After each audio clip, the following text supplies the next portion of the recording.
Hello, నేను మీ సిఎస్రావు. ఆంధ్రప్రదేశ్ ముఖ్యమంత్రి జగన్మోహన్ రెడ్డికి ఉన్నటువంటి సెక్యూరిటీ ఎంత? ఈ మధ్యకాలంలో ఆయన ప్రత్యేకమైనటువంటి చట్టాన్ని తీసుకొచ్చుకొని ఆయన సెక్యూరిటీని పెంచుకోవడం జరిగింది.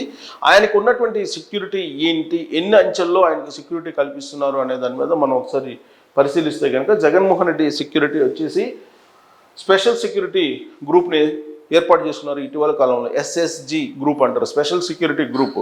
దాన్ని జగన్మోహన్ రెడ్డి ఏర్పాటు చేసుకుంటూ ఒక ప్రత్యేకమైనటువంటి చట్టాన్ని తీసుకొచ్చారు. సో ఎస్ఎస్జి కోసం ప్రత్యేకమైనటువంటి చట్టాన్ని జగన్మోహన్ రెడ్డి గత ఏడాది తీసుకొచ్చారు. అది వచ్చిన తర్వాత ప్రత్యేకమైనటువంటి శిక్షణ పొందినటువంటి ఆక్టోపస్ నుంచి కానీ లేదా స్పెషల్ సెక్యూరిటీకి సంబంధించి మెన్స్ని డిప్లాయ్ చేసుకున్నారు. డిప్లాయ్ చేసుకునే ట్రైనింగ్ కూడా ప్రత్యేకంగా ఇచ్చారు. గ్రేహౌండ్స్ నుంచి కొంతమందిని తీసుకున్నారు, అలాగే ఆక్టోపస్ నుంచి తీసుకున్నారు. ఇలా పోలీసు విభాగంలో ఉండేటువంటి వివిధ ప్రాంతాల నుంచి వాళ్ళని డిప్లాయ్ చేసుకోవడం జరిగింది. ప్రధానమంత్రి స్పెషల్ ప్రొటెక్షన్ గ్రూప్ తరహాలోనే ఎస్ఎస్జి రూపకల్పన చేసుకున్నారు. ప్రధానమంత్రికి ఏ తరహాలో రక్షణ ఉంటుందో, ఏ తరహాలో అయితే భద్రత ఉంటుందో ఆ తరహా భద్రత ఉండాలి అనేటువంటి ఉద్దేశంతో పోలీసులు శాఖలో ఉండేటువంటి వివిధ విభాగాలకు సంబంధించినటువంటి వాళ్ళని డిప్లాయ్ చేసుకుని ట్రైనింగ్ ఇచ్చారు. సో వీళ్ళంతా మనకి బ్లాక్ కమాండర్స్ లాగా కనిపిస్తారు, కానీ కమాండర్స్ కాదు. కేంద్ర ప్రభుత్వం ఇచ్చినటువంటి కమాండర్స్ అయితే కాదు. వీళ్ళు రాష్ట్ర ప్రభుత్వానికి సంబంధించినటువంటి వాళ్ళు, అంటే ఆక్టోపస్ నుంచి కానీ, గ్రేహౌండ్స్ నుంచి కానీ, టాస్క్ ఫోర్స్ నుంచి కానీ, ఇలా రకరకాల విభాగాల నుంచి తీసుకుని ట్రైనింగ్ తీసుకున్న రక్షణ కల్పిస్తున్నటువంటి ఎస్ఎస్జి గ్రూప్ ఇది. సో సీఎంతో పాటు ఆయన భార్య పిల్లలకు కూడా 24 hours ప్రొటెక్షన్ ఇస్తూ ఉన్నారు. ముఖ్యమంత్రి జగన్మోహన్ రెడ్డితో పాటు ఆయన భార్య భారతిరెడ్డికి అని లండన్లో ఉన్నటువంటి ఆయన పిల్లలు ఉన్నారు, వాళ్ళకు కూడా భద్రత కల్పిస్తున్నారు రౌండ్ ది క్లాక్. ఆ మేరకు చట్టాన్ని తీసుకొచ్చారు. ఎస్ఎస్జి రక్షణ పరిధిలోకి జగన్ తల్లి విజయమ్మ కూడా, ఇప్పుడు విజయమ్మ ఎక్కడున్నా, అమెరికాలో ఉన్నా లేదంటే ఆంధ్రాలో ఉన్నా, ఎక్కడున్నా కానీ ఆమెకు కూడా ఎస్ఎస్జి రక్షణ పరిధిలోకి విజయమ్మను తీసుకొచ్చారు. కాబట్టి విజయమ్మ కదలికలన్నీ కూడా ఎప్పటికప్పుడు జగన్మోహన్ రెడ్డికి లేదంటే ఆంధ్రప్రదేశ్ పోలీసులకి తెలుస్తూ ఉంటాయి. ఆమె మీద ఎప్పుడు నిఘా కూడా ఉంటుంది. సో మాజీ ప్రధానమంత్రులకు ఎస్పీజీ భద్రత ఉంటుంది. వాస్తవంగా మాజీ ప్రధానులకు ఎస్పీజీ భద్రత ఉంటుంది. ఏపీ ఎస్ఎస్జి ప్రొటెక్షన్ నుంచి మాజీ సీఎంలు మినహాయించారు. సో మాజీ సీఎంలని మినహాయించారు. ఈ ఎస్ఎస్జి ప్రొటెక్షన్ నుంచి కేవలం ముఖ్యమంత్రులకు మాత్రమే ఈ ప్రొటెక్షన్ ఇస్తూ వచ్చారు.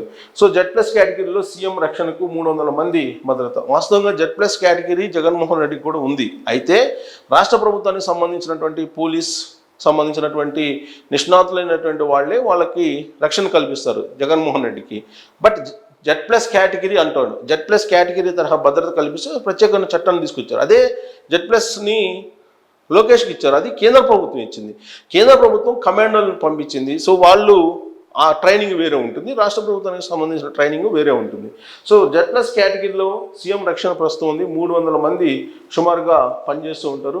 ఎస్ఎస్జి చట్టంతో ముఖ్యమంత్రి సెక్యూరిటీ కోసం దాదాపు 431 పోస్టులు శాంక్షన్ చేశారు. కొత్త పోస్టులని క్రియేట్ చేశారు. క్రియేట్ చేసి 431 పోస్టులను క్రియేట్ చేసి ఈ ఎస్ఎస్జి చట్టాన్ని తీసుకొచ్చి ముఖ్యమంత్రి రక్షణ కోసం మాత్రమే పనిచేసేలా ఏర్పాటు చేస్తున్నారు ఆ సెక్యూరిటీని.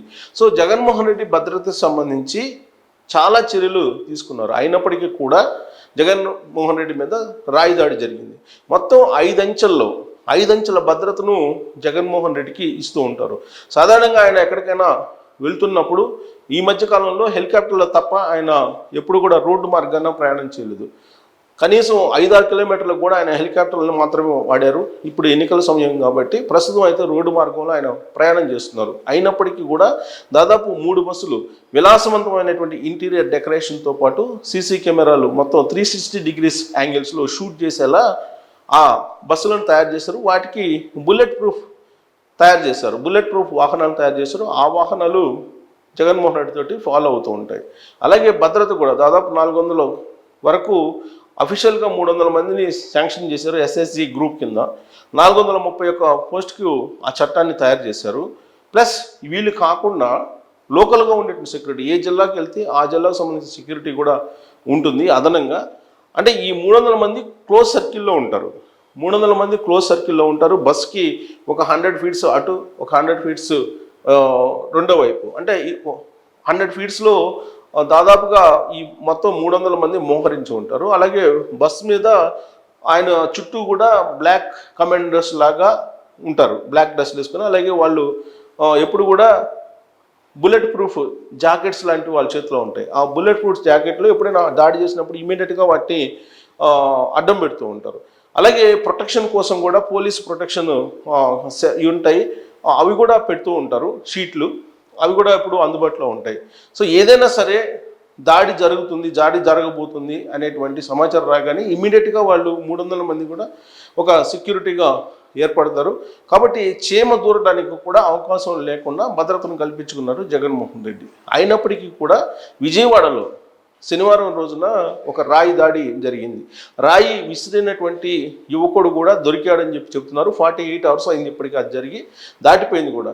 ఎన్నికల కమిషన్ కూడా సీరియస్ అయింది. ఒక ముఖ్యమంత్రి మీద రాయి దాడి చేసినటువంటి వాళ్ళని ఇప్పటివరకు ఎందుకు పట్టుకోలేకపోయారు అని చెప్పి నివేదికను కూడా కోరింది. దాంతో పోలీసుల మీద ప్రెషర్ పెరిగింది. అందుకే ఈ 48 గంటల్లో దాదాపుగా 20-30 మందిని అనుమానితుల్ని అదుపులోకి తీసుకొని విచారించడం కూడా జరిగింది. వాళ్ళల్లో ఒక అతను మైనరు రాయి దాడి చేసి ఉంటారు అనేటువంటి అనుమానం పోలీసులకి వచ్చింది. అతన్ని అదుపులోకి తీసుకొని విచారిస్తున్నటువంటి సిచ్యువేషన్ కనిపిస్తుంది. అయితే ఈ విచారణకు సంబంధించినటువంటి సమాచారం ఎక్కడ కూడా బయటికి రావట్లేదు. పొలిటికల్ రిలేటెడ్ మద్దతు ఉందా ఆ మైనర్ వ్యక్తికి, లేదా అతను సొంతంగా ఈ రాయి దాడి చేశారా అనేటువంటి కోణం నుంచి కూడా విచారిస్తున్నారు. సో పొలిటికల్ మోటివేటెడ్ దాడా కాదా అనేది తేలాల్సిన పరిస్థితి అయితే ఉంది. అయితే ఇప్పుడు జగన్మోహన్ రెడ్డికి ఉన్నటువంటి సెక్యూరిటీని కనుక చూస్తే ఎట్టి పరిస్థితుల్లో కూడా ఆయన మీద దాడి జరగడానికి అవకాశమే ఉండదు. శత్రు దుర్భేద్యంగా ఆయన సెక్యూరిటీని ఏర్పాటు చేసుకున్నారు. ఆయన సెక్యూరిటీ దాదాపు 300 మంది, అలాగే వాళ్ళు కాకుండా దాదాపుగా ప్రతిరోజు ఆయన బస్సు యాత్రకు దాదాపు 1400 మంది నుంచి 2000 మంది వరకు పోలీసులు భద్రత కల్పిస్తూ ఉంటారని చెప్పి కూడా తెలుస్తుంది. సో వీళ్ళు కాకుండా మళ్ళా జగన్మోహన్ రెడ్డి యొక్క ప్రైవేట్ సైన్యం ఉంటుంది. జగన్మోహన్ రెడ్డికి సంబంధించినటువంటి ప్రైవేట్ రక్షణను చూసేటువంటి వాళ్ళు ఉంటారు. వాళ్ళు మఫ్టీలో అన్అఫిషియల్గా ఆ సభల్లో పాల్గొంటూ ఉంటారు.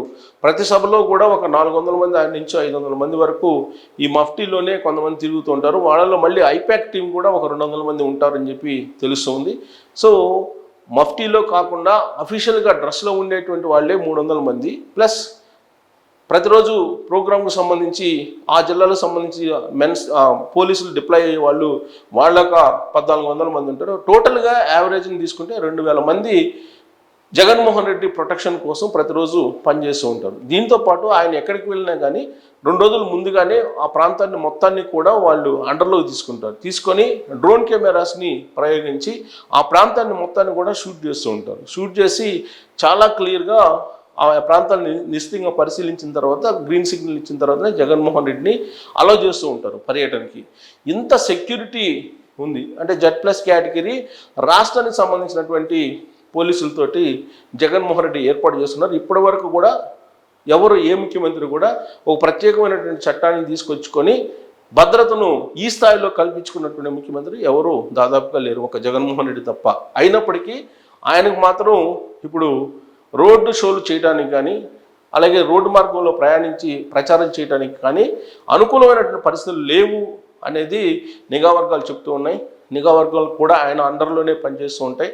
ఆ నిఘా వర్గాలు కూడా కనిపెట్టలేని విధంగా రాయి దాడి జరిగింది. సో ఇది ఆంధ్రప్రదేశ్ ప్రభుత్వం యొక్క వైఫల్యం చూస్తున్నారు.